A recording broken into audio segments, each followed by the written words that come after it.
Can't decide and torn between a romantic, comedy, action, or an indie film to watch for the weekend? Well. Golden State Media Concepts Movie Podcast is your ultimate guide to the latest movies. Join us as we dissect the latest on the blockbusters. It's the Golden State Media Concepts Movie Podcast.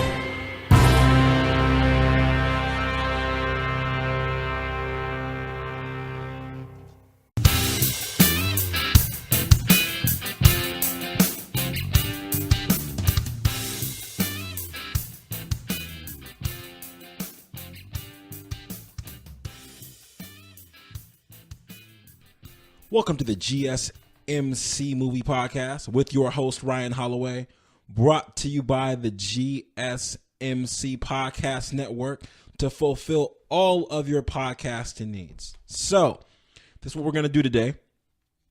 I'm going to go ahead and give you guys a heads up on a couple things that are coming out. And I'm also going to tell you a little bit about the Walking Dead mid-season finale. I'm not going to do any spoilers. I won't do any spoilers. But I'm going to tell you about that in like the second half because it's been kind of entertaining, and what ended up happening on the season finale on Sunday was pretty interesting. And I like where it's going. I think we got a good thing going. But before I get to all that, I want to tell you guys about a couple things that are coming up. One movie that I'm really looking forward to seeing, that's going to be out in a couple of days, and another one that's not coming out till January. But the actor is so outstanding that I don't really have a choice but to be excited about it. Another thing is this is what I'm going to do. I'm going to do this for you guys. I also need to go and see, I want to go and see the Denzel movie with Roman J. Esquire. I need to go see that because I've been told it's pretty good, and it's a Denzel movie, right? So that's like the brand of the movie. When Denzel's in it, we have to go see it. I'm pretty sure those are the rules. I've followed that rule a couple other times though, and there's been times where it didn't. I'm not gonna say it didn't work out for me. I'm just gonna say that there's been other times where I went to follow the Denzel rule, and I wasn't.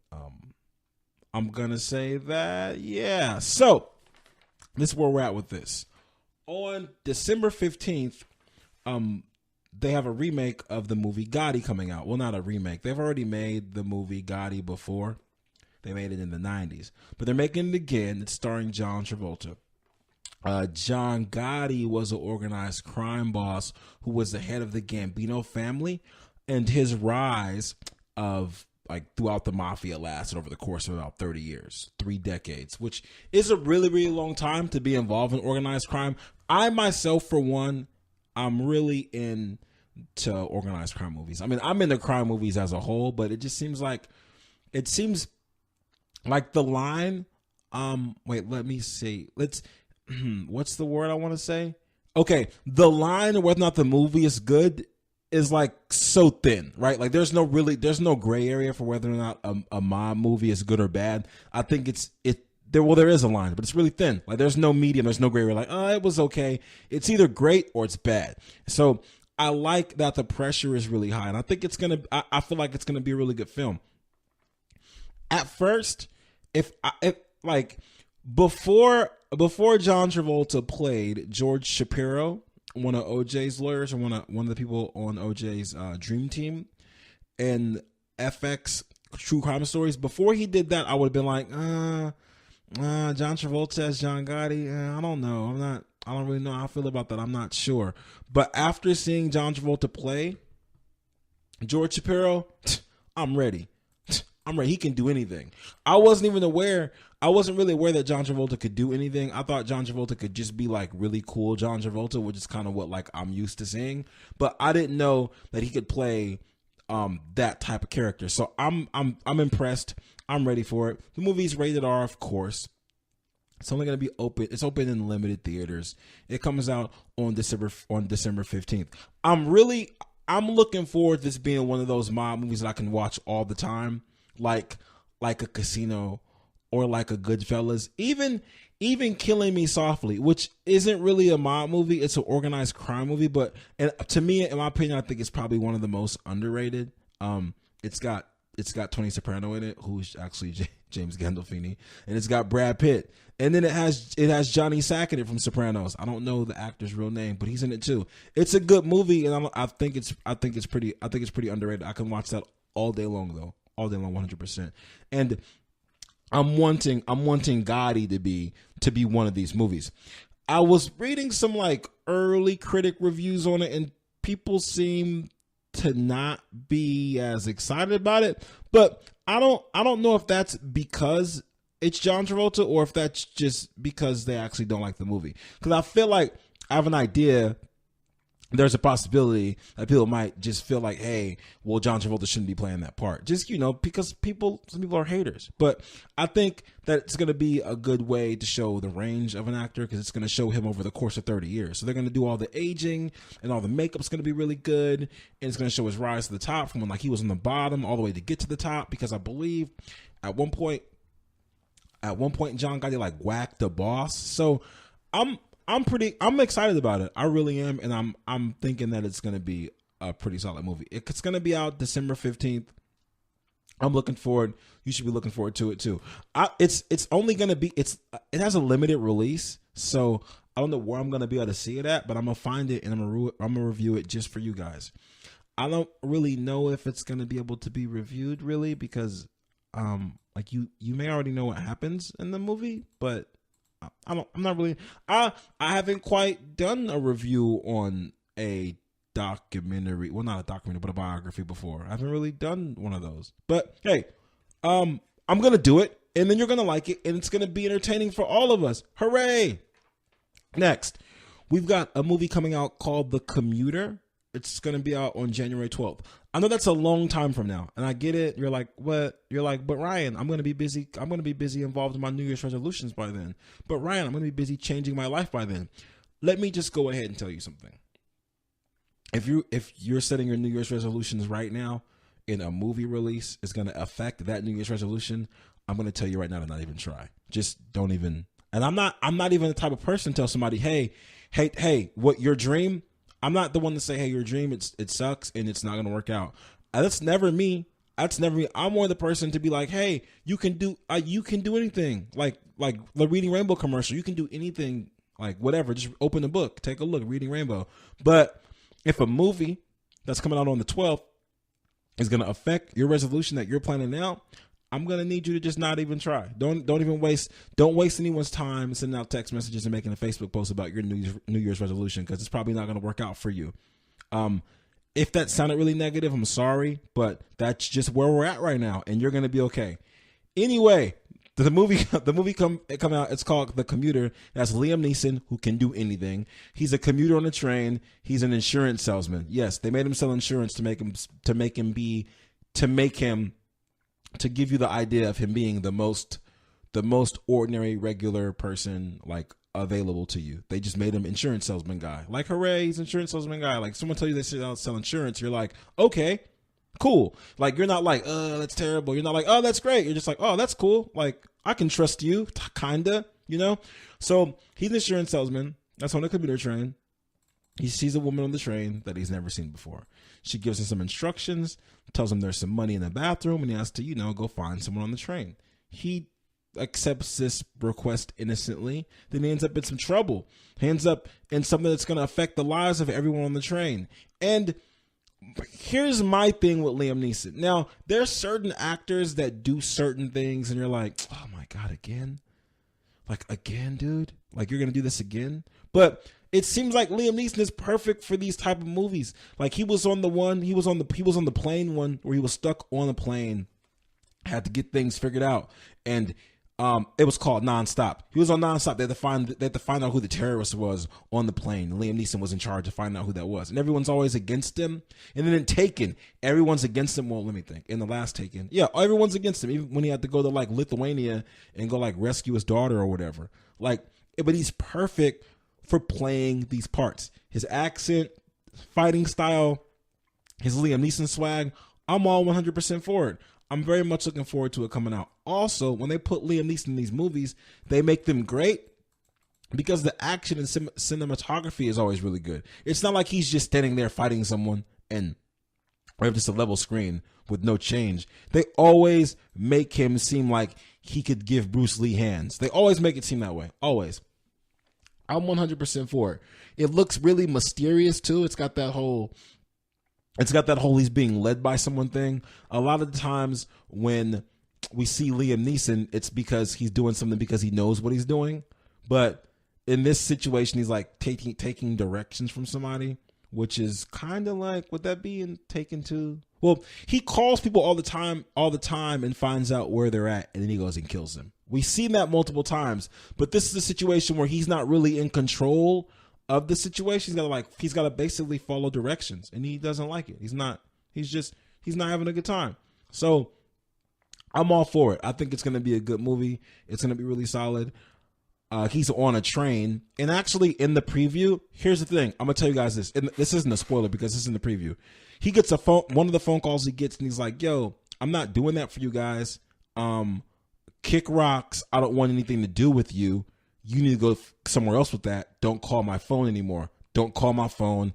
I don't like people playing on my phone." He didn't say that, but if he said that part, if he said, "I don't like people playing on my phone," that'd be kind of cool, but he didn't say that. The lady on the phone's like, "Oh, all right, okay, fine. Look outside the window." He looks outside the window of the train, and he sees, well, as soon as he looks out and he's like, "What am I supposed to be looking at?" He sees a man get pushed in front of a truck, and the guy gets hit by a truck. And the lady's like, "That can happen to you." And it's like, "Oh my God, ah!" And then we get, oh my God, like there's thrills. So we instantly know that like this person on the phone has a hellacious amount of connections, just unlimited connections. Like, yo, I got people on the corner. I got people watching you. I have right now, I know you're watching me, but I got people on the train watching you, watching me, like that type of situation. So I guess to see Liam Neeson in a preview and not be in like the most control and not be like an ex-Green Beret in a movie and being a regular guy that has to figure something out, I feel like it could be pretty good. So I'm excited about that. It's going to come out on January 12th. I'm going to see that, and I will definitely review it for you guys. It's not going to be a problem. I'm going to do that from my heart to yours, just because, you know, that's what I'm here for. I'm also going to go check out that Denzel movie. I'm as promised, just because again, it is a Denzel movie, and he's playing a lawyer, and I've never seen him play a lawyer before that I can think of. Wait, actually, I think he did play a lawyer. He played a lawyer in Philadelphia when he had to represent Tom Hanks because Tom Hanks was fired because he had AIDS. That's right. And I believe Denzel played his lawyer. So the movie is called Roman J. Esquire, and basically he's basically an idealistic defense attorney. Then he's basically an idealistic defense attorney who's like really into the civil rights movement, and he's like a no BS type of guy basically, and he gets caught up in some stuff and some underbelly Los Angeles type of stuff, and I'm gonna go see it because the preview it's one of those previews where it has like the little like jokes and stuff, but it doesn't give you enough of the movie. But I'm just hoping it's not where it's like all humorous and there's a twist, but it doesn't do anything for me. Kind of like Two Guns, where it was like, okay, this is cool, like it's humorous, but I where's the Denzel? Where's the King Kong? Ain't got nothing on me. We didn't land on Plymouth Rock. Plymouth Rock landed on us. I needed to see more of that Denzel. You know how when you listen to music, and I'm not sure who your favorite artists are, but sometimes you listen to music and then like your favorite artist to do something where it's like, hey, this is a cool song for the club or for people to dance to.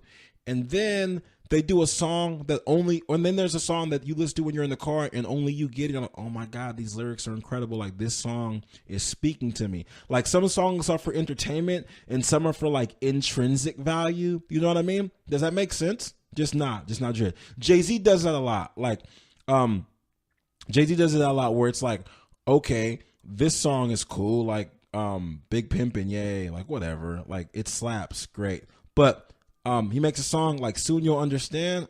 Oh my, that's what That's what gets you. And those are the type of Denzel movies I like, when he's like putting on a show. Well, not putting on a show, but yeah, putting on a show, like real life drama. The jokes and humorous stuff is cool, but I kind of like the. Anyway, so when I get back, I'm gonna tell you guys about this Walking Dead mid-season finale. I'm gonna give you guys a little bit about that, and those are all three of the movies I'm gonna be reviewing for you guys coming up. So I need you to look forward to that. I'm gonna pay this bill, and then will be right back.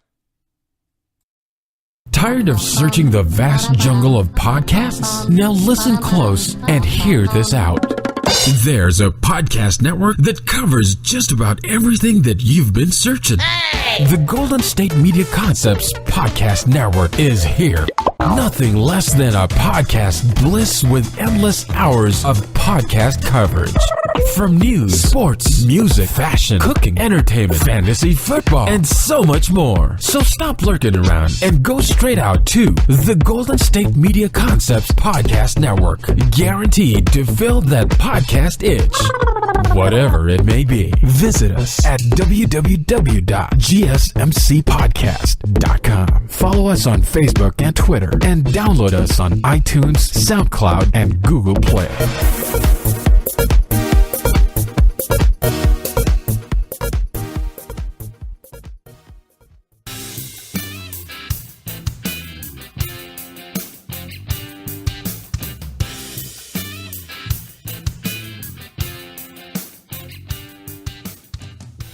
Welcome back to the GSMC Movie Podcast with your favorite host, Ryan Holloway, presented by the GSMC Podcast Network to fulfill all of your podcasting needs. I went ahead and told you guys a second ago in my last segment about some movies that I got upcoming I will be reviewing for you. We got Roman J. Israel Esquire, that Denzel lawyer movie that looks pretty good. Actually, it looks fantastic. And I'm going to review the Gotti movie with John Travolta playing John Gotti. I believe he's going to do an outstanding job. Then we got a movie that's coming out. It's actually a month from now. I'm sorry. It's a while from now, but I'm excited about it. It has Liam Neeson in it. It's called Commuter. He gets a phone call on a train, and he's told that he has to go do something that he doesn't want to do. And apparently, the people that call him, they have connections, because during the preview, they're like, look out the window. And he's like, why? They're like, look out the window. He's like, okay, he looks out the window. And they push some guy in front of a train. in front of a bus. And he's like, see, we can do that. That'll happen to you. We got people everywhere.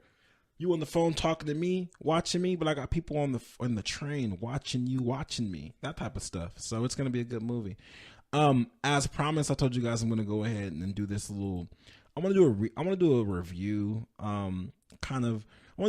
of the Walking Dead mid-season finale. Now, here's where we're at with this.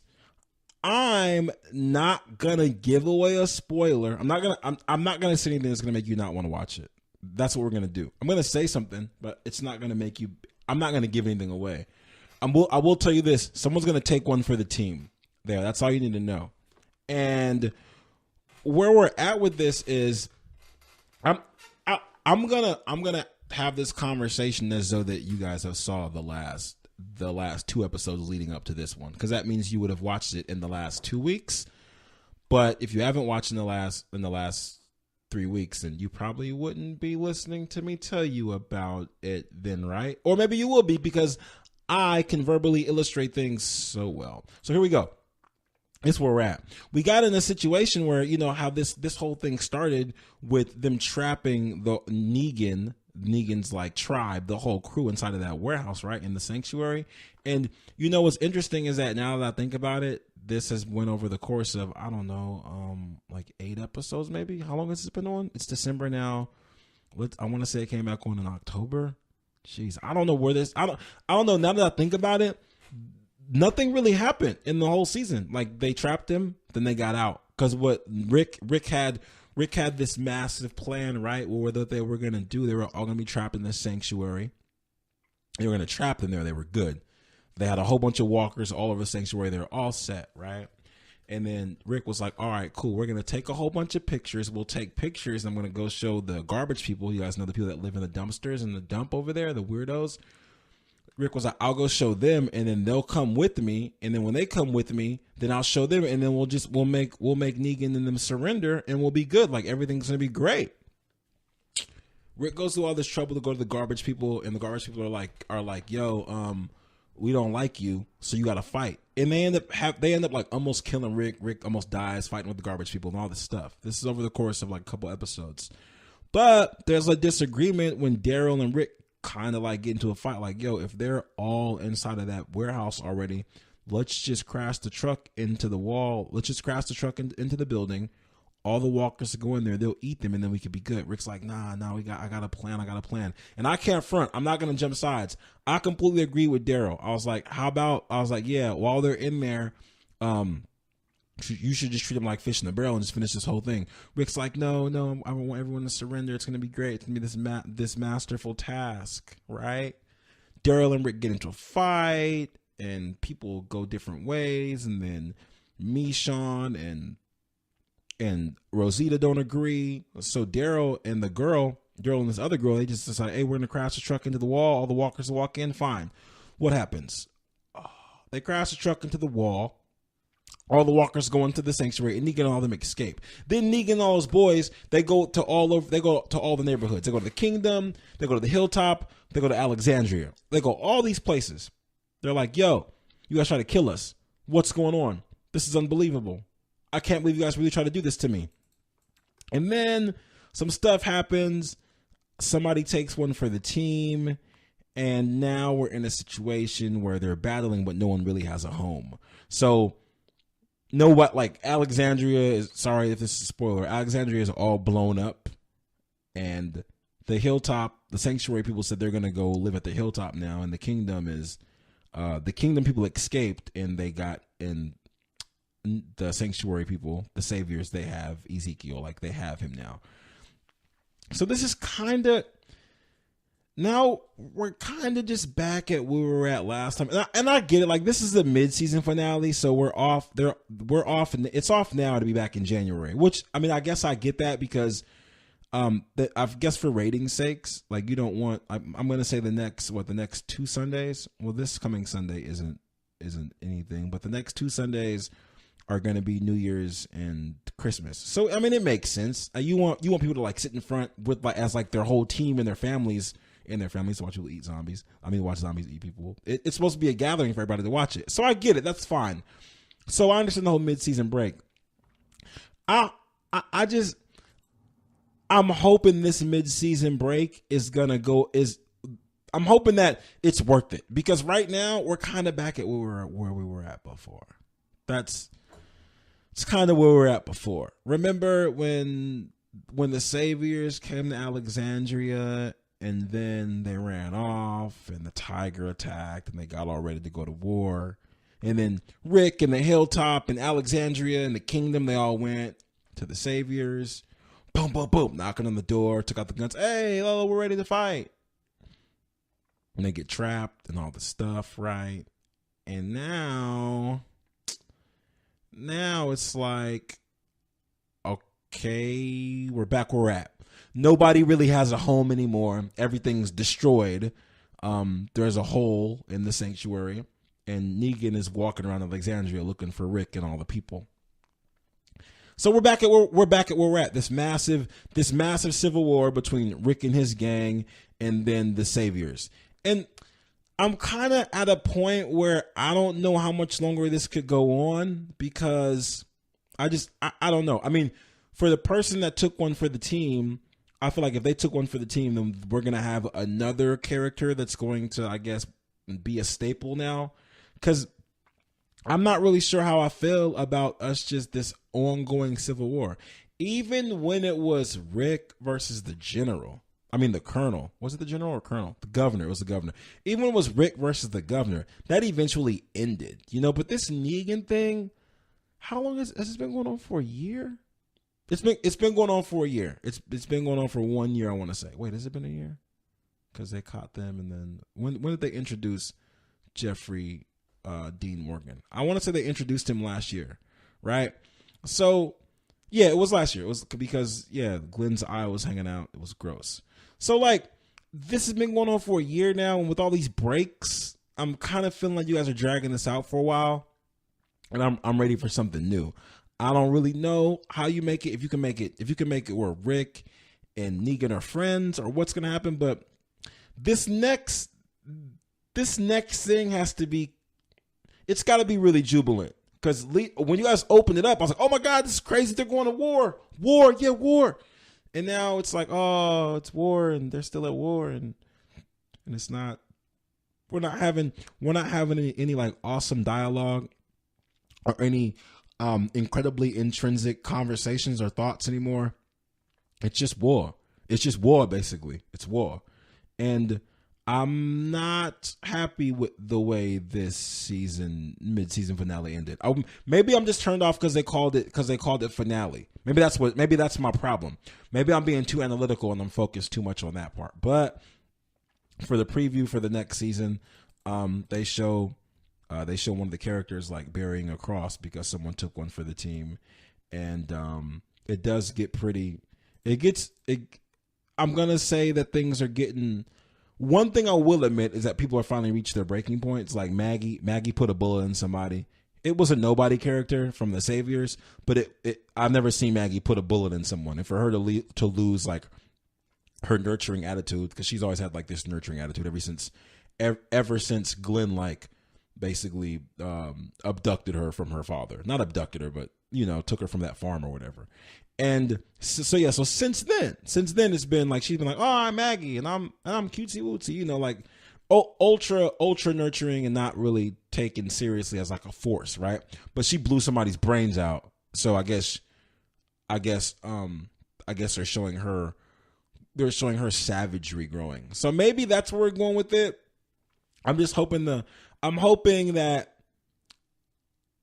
the second half of this season is really good, because it's starting to, I hope it doesn't turn into a scandal where it just got like, yo, you guys got to stop this, because it seems like you're bored and this is going in a circle. I know Scandal and Walking Dead are like the antithesis of each other. Like, I mean, they're both kind of, not even gonna say that. Not even gonna say they're. So, hope it's not one of those things. And if it is one of those things where it's got to come to an end, then so be it. But I'm hoping that at least the opening, whatever, premiere of the next, premiere season, mid-season premiere, whatever they're gonna call that. I have very high expectations for that. With that review, I'm hoping that the review didn't depress you. I just felt like I just wanted more to Here's the thing. I'm spoiled by Walking Dead because it's always really good, and for them to make me wait 3 weeks to see another episode, I'm being a baby. That's kind of where we're at right now. Because if it was going to be on next Sunday, I really wouldn't have minded the episode. But for you to say, all right, now wait 1 month, I'm like, wait a month? Whatever. That's how I feel. So it will be back on. So I'm not going to call the police on AMC or file a missing persons report because the show is off for a few weeks. I'm not going to lose my mind. Everything's going to be okay. As always, I appreciate you guys listening. This has been Ryan Holloway on the GSMC Movie Podcast, brought to you by GSMC Podcast Network. You could be anywhere in the world right now, but you're here with me, and I appreciate that. Live long and prosper. Watch out for potholes.